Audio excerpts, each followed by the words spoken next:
Sebelumnya seperti apa yang dikatakan Pak Ustadz bahwa ngaji surat Yasin itu buat kebanyakannya yang pada saat sudah meninggal, yang sebelum meninggal itu jarang sekali.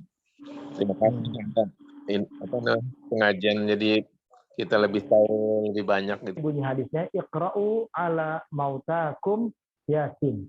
Ya, atau iqra'u yasin ala mautakum. Disuruh bacakan yasin kepada orang yang mau mati. Karena kalau dia mau mati dibacakan yasin, dia jadi tambah kuat. Karena pada waktu kita mau wafat, bersamaan dengan itu, setan tuh menggoda kita supaya kita murtad, Pak, dari agama Islam ini. Setan itu membisikkan kita kalau kita sakit supaya mengeluhlah sama Tuhan. Kamu sakit nggak sembuh-sembuh, kamu parah, kamu menderita, kamu nggak ada yang ngurusin. Bayangin, anak-anakmu pergi semua, istrimu pergi misalnya. Itu bisikan-bisikan setan yang membuat kita akhirnya betul juga di mana Allah yang Maha Pengasih, di mana Allah yang Maha Penyayang. Kok saya nggak ditolong, kok saya nggak dilindungi, kok saya nggak disembuhkan. Akhirnya dia jadi murtad. Itu yang dikehendaki oleh setan. Maka pembacaan surat Yasin kepada orang yang macam itu tambah menguatkan dia. Dia harus kuat, harus sabar.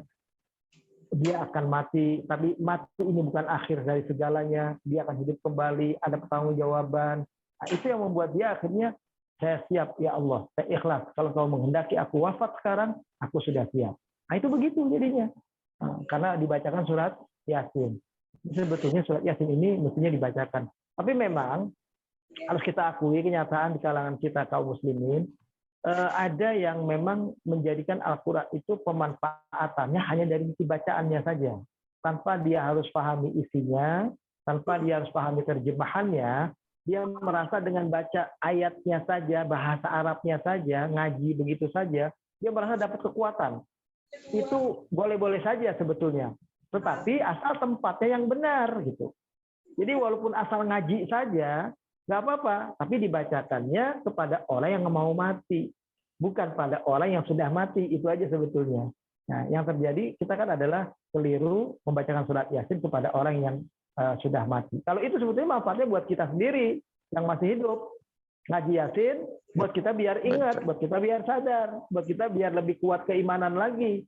Kalau yang mati dibacain Yasin, udah nggak dengar apa-apa. Kalau dia dengar mau bangun lagi malah kaget semua nanti kan gitu. Baca Yasin malah dia bangun, kaget semuanya. Kenapa dituntun kalimat la ilaha illallah tuh gimana Pak Ustadz? Kalau itu talqin. Jadi kalau tadi surat Yasin disuruh iqra'u Yasin ala mautakum. Bacakan surat Yasin kepada orang yang akan meninggal di antara kalian. Itu maksudnya begini, kalau di surat Yasin, Bapak cukup memperdengarkan itu. Di kupingnya kita baca Yasin. Atau kita dengerin kaset surat Yasin terus kepada dia. Kalau bisa kaset ataupun HP yang ada Al-Quran surat Yasin dan terjemahan. Kan sekarang udah mulai ada tuh. Bacaan Al-Quran dan terjemahannya. Kita perdengarkan. Nah, itu yang dimaksud dengan surat Yasin, diperdengarkan. Sedangkan kalimat tahlil itu ditalkinkan. Bunyi dalilnya adalah laqinu mautakum biqauli la ilaha illallah. Talkinkanlah orang yang akan mati di antara kalian dengan ucapan la ilaha illallah. Jadi kalau la ilaha illallah bukan dibacakan, tapi diajarkan pelan-pelan sampai dia bisa mengucapkan. Itu maksudnya. Jadi kalau talkin kan pelan-pelan diajarin, ayo sebut ayo sebut la ilaha illallah. Ayo sebut la ilaha illallah. Bukan kita ngomong la ilaha illallah, la ilaha illallah, la ilaha illallah. Itu namanya memperdengarkan. Nah, itu yang justru surat Yasin yang disuruh begitu, bacakan dan dia mendengar surat Yasin. Tapi kalau talqin, kita ajarkan sampai dia bisa mengucap. Nah, itu maksudnya. Jadi orang yang mati itu kalau bisa mengucap la ilaha illallah, dan Allah takdirkan ucapan la ilaha illallah, Pak, nggak perlu dikatup mulut. Jadi nggak perlu berat. Bukan coba perhatikan baik-baik. Ngomongnya la ilaha illallah, la ilaha illallah. Nggak perlu mulutnya dikatup begini, Pak. Nggak perlu. La ilaha illallah. Nggak perlu begitu. Cukup la ilaha illallah. La ilaha illallah.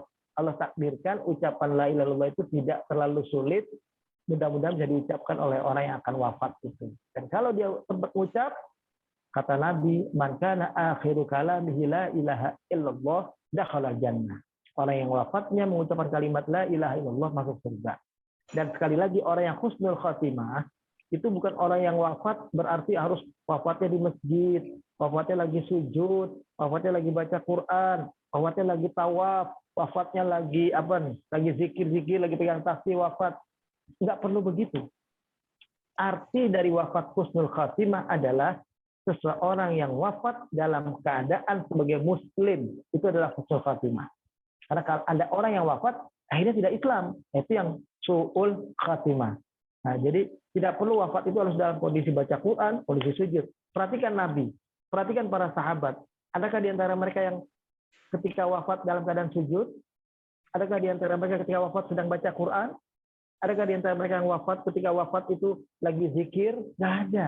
Wafatnya biasa, di atas kasur, normal. Itu bukan tanda kebaikan.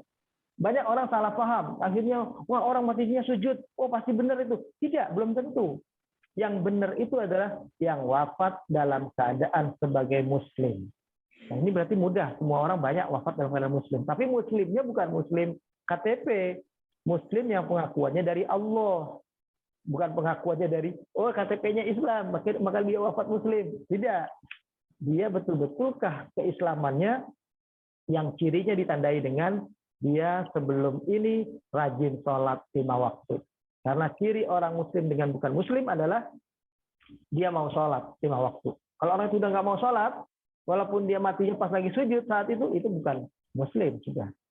Jadi tanda muslim adalah orang yang sholat 5 waktu. Itu muslim. Saya kira itu, wallahu a'lam bishawab. Ada satu lagi Pak Ustadz, kalau yang meninggalnya hari Jumat.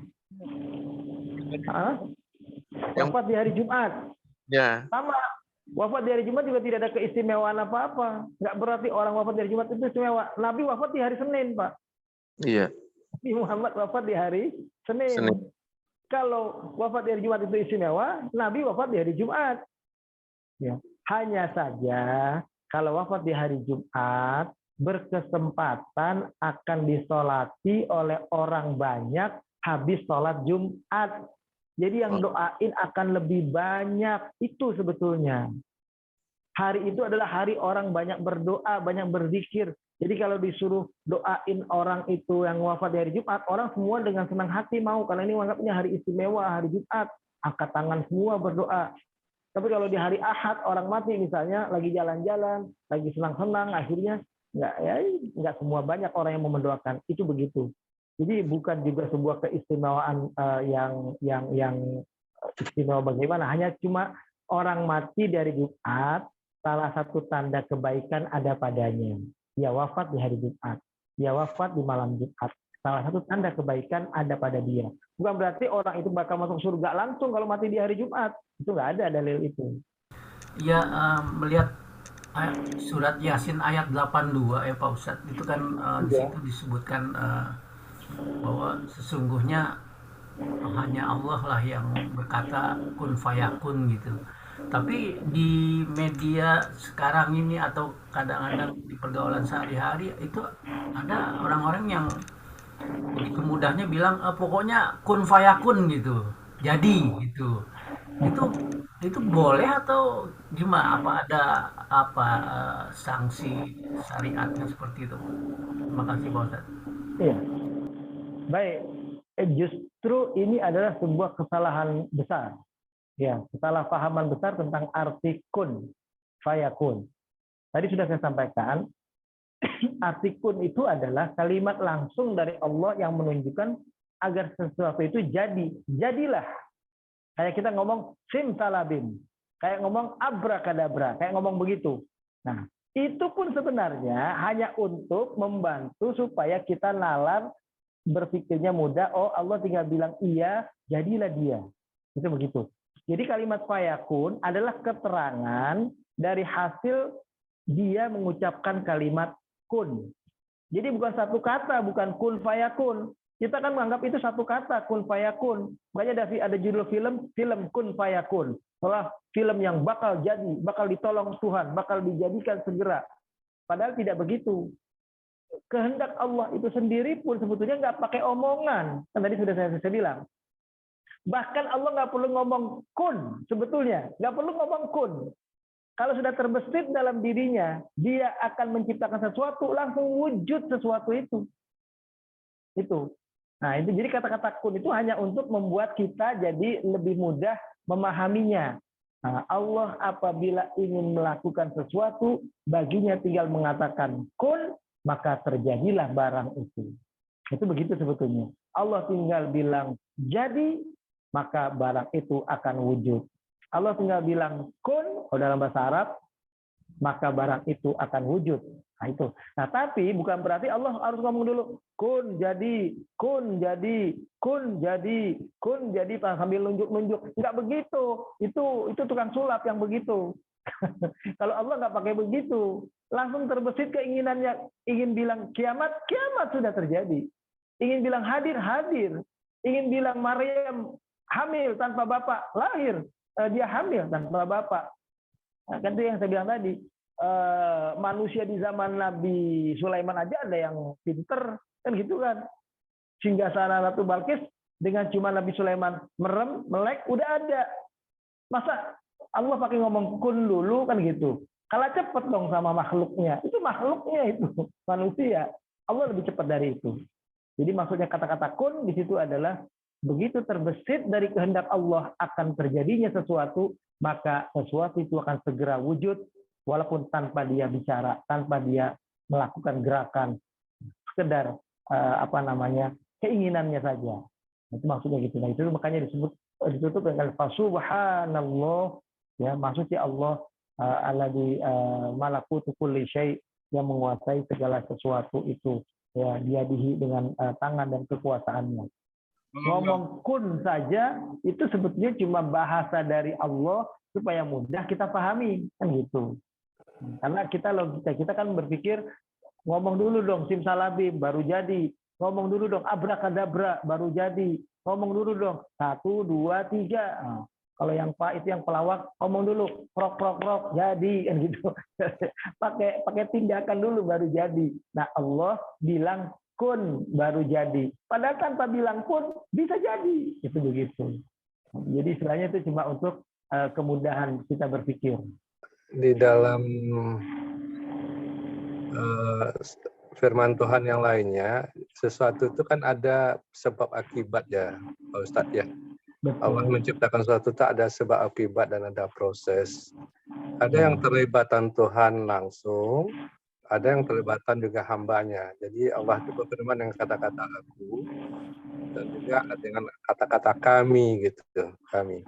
Ya. Kalau kita tilik yang tadi kun fayakun itu berarti kan Allah semata-mata ya, tidak terlibat yang lainnya. Semata-mata Allah yang melakukan semuanya.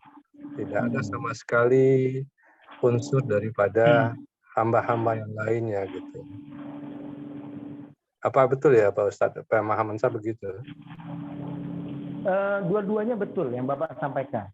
Bahwa terkadang Allah menciptakan sesuatu dengan kuasa dan kehendaknya sendiri, terjadi seperti kita membolak-balikan tangan aja, kekejapan mata begitu.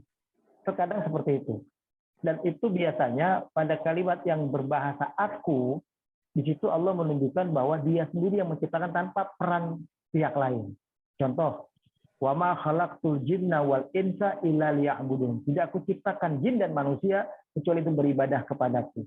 Nah, di situ menunjukkan bahwa soal penciptaan adalah mutlak hak Allah. Tidak ada siapapun makhluk yang bisa menciptakan itu.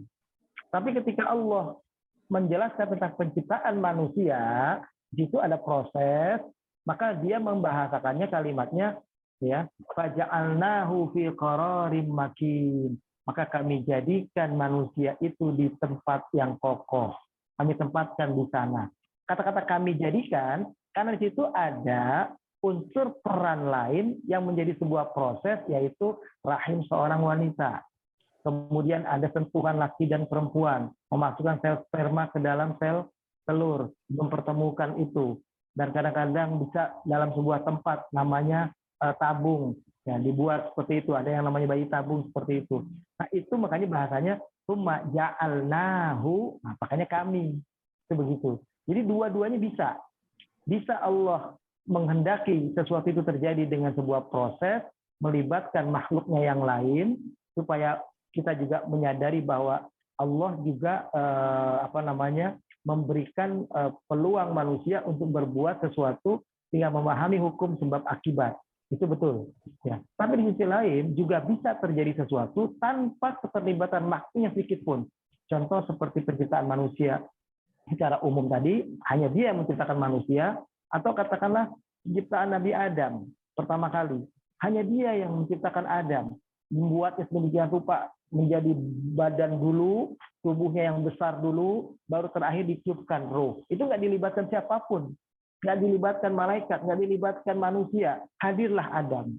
Begitu pula ketika Maryam ya hamil, akhirnya melahirkan Nabi Isa alaihissalam. Tidak dilibatkan siapapun, tiba-tiba dia hamil. Itu bisa terjadi. Kalau dia kehendaki, bisa terjadi. Begitu pula api, yang pada dasarnya adalah sesuatu yang bisa membakar, bisa memanaskan, bisa mematikan bahkan seseorang. Tapi ketika Allah bilang, kuni, nah ini kuni dari kata kun sebetulnya.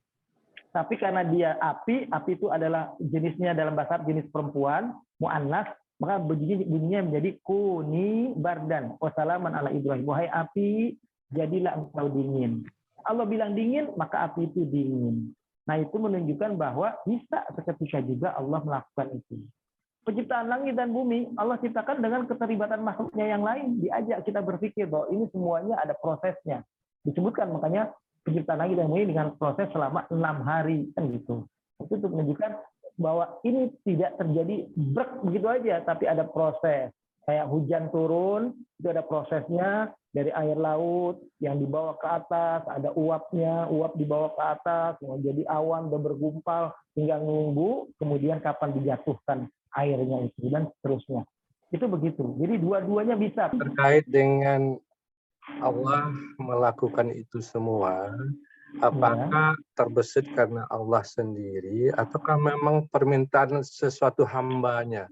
Misalnya begini, saya melihatnya hal-hal yang dilakukan dalam mubahalah.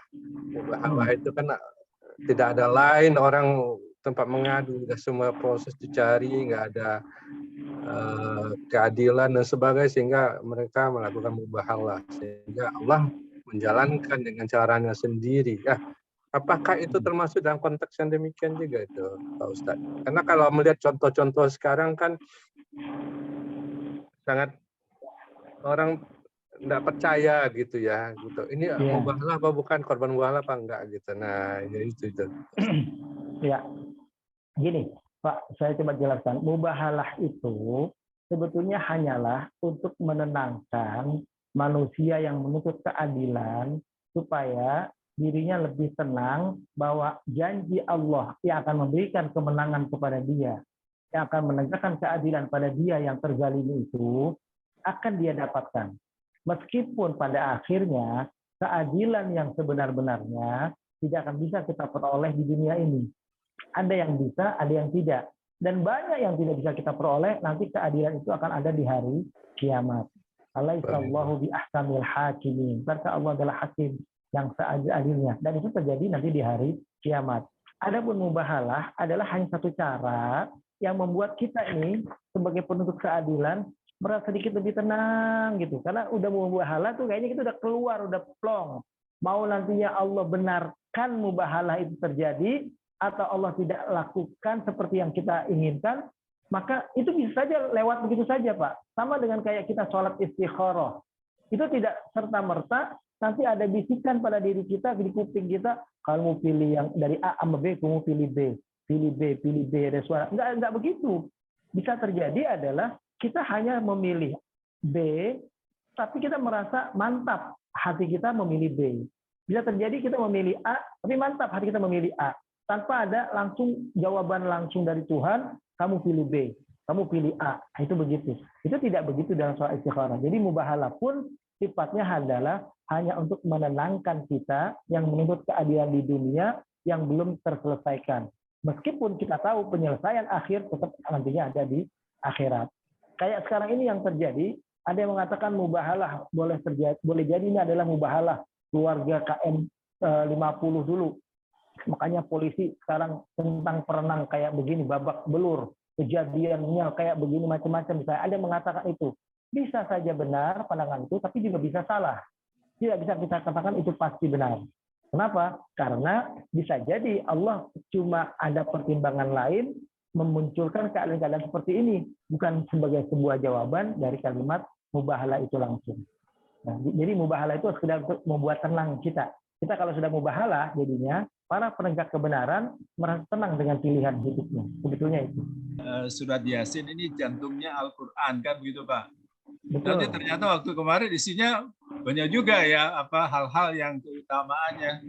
Tapi saya berpikir kalau Pak Habib disampaikan terakhir mengenai kun fayakun, saya juga mendapat pencerahan Pak. Ternyata nggak sampai kun pun bisa terjadi gitu. Allah mempunyai kekuasaan sedemikian rupa besarnya gitu di luar kemampuan kita berpikir maupun begitu. Karena juga dikatakan contoh pada waktu peristiwa Nabi Sulaiman pun antara si jin dengan orang yang diberi Allah kitab, artinya kan diberi hidayah oleh Allah, itu luar biasa kekuatan dari ulama tersebut ya Pak ya. Karena seketika saja barang itu bisa dihadirkan sananya.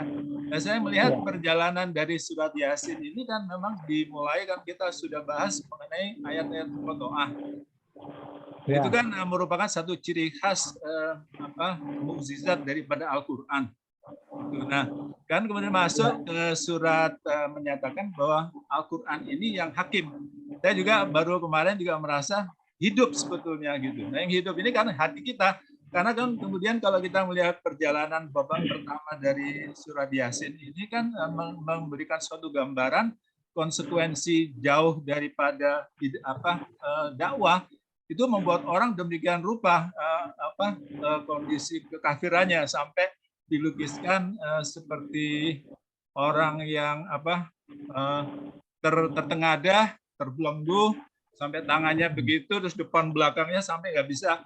Dan itu ternyata kan nggak semua, sampai kondisi kekafirannya seperti itu. Dan kemudian ditutup selanjutnya dengan ayat bahwa dia menyatakan orang yang bisa terima ini hanya orang yang mau mendengar dan takut sama Allah yang notabene Allah Maha Pengasih kan gitu Pak ya. Jadi perjalanannya seperti itu saya lihat, dan konsekuensi kalau enggak ya Allah akan azab kan begitu. Jadi azab sudah muncul. Nah, habis itu contoh mengenai At-Taqiyah.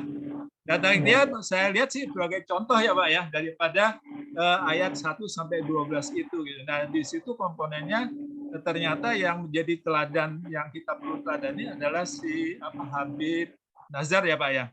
Habib Nazar yang notabene yang dia lakukan dia bukan berdakwah, hanya mengikatkan ada yang berdakwah nih. Jadi tugas kita ini sebetulnya nggak perlu berdakwah, sebetulnya mengingatkan ada yang menyampaikan kebenaran nih seperti ini gitu ya Pak ya. Saya melihat peran-peran kita di dalam masyarakat mungkin yang sederhana seperti itu. Ayo ada pengajian, ayo ngaji gitu. Mungkin yang seperti itu. Dan tapi beliau memberikan suatu karakter itu ternyata memang dia mengesahkan Allah gitu. Dan dia yakin bahwa kemudian dia nanti akan dipanggil sama Allah. Jadi dua komponen ini yang selalu dibawa ini Pak yang saya lihat di selanjutnya. Nah, selanjutnya kan bicara lagi mengenai tanda-tanda kekuasaan Allah. Dari mulai Allah menumbuhkan, kemudian Allah mengatur semuanya, waktu yang ada dengan adanya pergerakan bulan. Habis itu mengenai sebetulnya hukum fisika yang nggak kelihatan sebetulnya digambarkan perahu. Nah, kemudian habis itu masuk mengenai contoh akibatnya di surga dan neraka. Dan kemudian masuk ke ayat 70, makanya saya lihat ada buruan yang keempat yang harus kita ketahui adalah terkait dengan hewan itu sendiri. Ternyata Allah tundukkan. Bukan kita atas kuasa itu, memang sudah disediakan Allah untuk menundukkan ini. Bukan kita berarti bisa ngomong sama binatang ya Pak ya? Bukan, kita bisa menguasai binatang atas izin Allah. Ya, karena kita adalah makhluk yang paling sempurna diciptakan Allah. Kita lah yang mengantarkan makhluk yang lainnya, termasuk diri kita sendiri, kepada tujuan mereka diciptakan. Begitu. Jadi terakhir dibawa kepada kekuasaan tertinggi bahwa Allah itu ya nggak sampai mengatakan aja sudah jadi. Gitu. Nah, mudah-mudahan ini merasa kita menjadi beriman dan semakin timbul rasa takut. Saya melihat sih perjuangan kita ini karena dableknya orang-orang kafir Quraisy masih nggak percaya juga dengan kehidupan setelah kematian, sampai membawa tulang yang sudah rusak, dianggapnya ini nggak bakal bisa wujud lagi, nggak akan bisa sempurna hidup lagi. Itu anggapan mereka. Padahal kalau Allah pengen tinggal bilang kun, jadi. Allah bilang mati, Allah bilang hidup. Allah bilang kiamat, misalnya. Nah, meskipun kata-kata kun tadi, penjelasannya tadi seperti yang ditanyakan tadi juga oleh Pak Mas itu, bahwa ada dua, ada yang artinya langsung jadi seketika, ada yang juga sifatnya langsung jadi melalui sebuah proses. Tapi tetap mengarah kepada terbentuknya kejadian ciptaan Allah itu sendiri. Yang terakhir kekuasaan Allah, dua terakhir sebelumnya adalah tentang rasa syukur atas karunia-Nya, kita bisa menundukkan binatang. Surat Yasin ini banyak pelajaran luar biasa sebetulnya, ya. Dan cuma kita tidak kupas lagi, ulang aja barangkali begitu.